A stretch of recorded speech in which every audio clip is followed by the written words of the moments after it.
Everybody these days wants to be an influencer on social media. Nothing wrong with that. And doctors too are trying to catch on to this trend.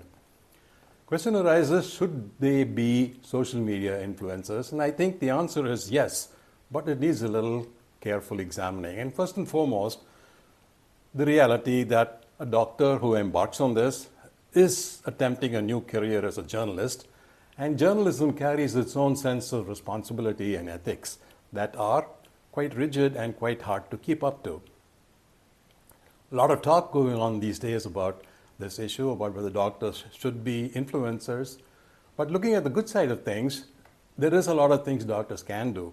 They are a positive influence on health behaviors of people, particularly the do's and don'ts that are good for their health, things like vaccine attitudes, nutrition choices, and treatment decisions are all things that doctors as influencers can have a positive impact on.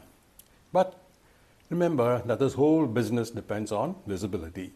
And visibility and quality don't often go hand to hand. A lot of it can be manipulated with editing skills, with production technologies, with storytelling capabilities, and also with a lot of skill in tweaking what's called the algorithm.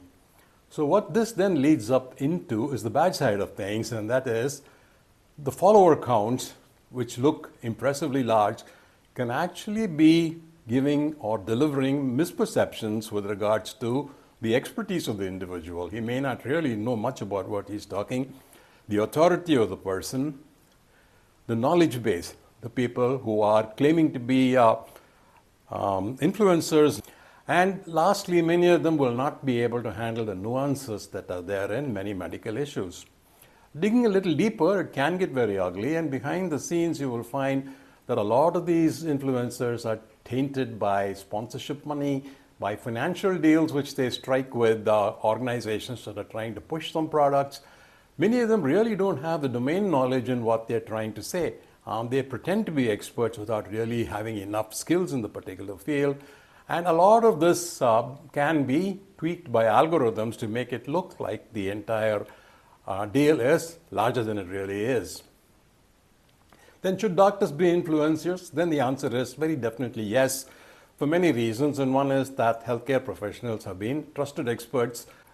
Today, social media has amplified their ability to extend to platforms well beyond the reach of mainstream media.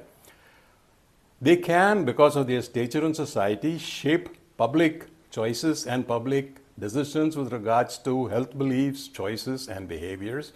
But they do have the responsibility of making sure that they are not pushing things, that sponsorship and commercial pressures are not what's driving them to push an agenda. And if well done, these can very definitely be tools that enhance public trust and improve confidence in health information and recommendations that doctors make. To sum up, therefore, yes, doctors can be influencers, but they must stick to a policy of robust disclosure, especially when it comes to a clear separation between education from things like promotion and personal branding. Thank you very much for watching this, and if you enjoyed this video, there's many more items available at my YouTube site, prescription. There is a hyphen between the P and the R.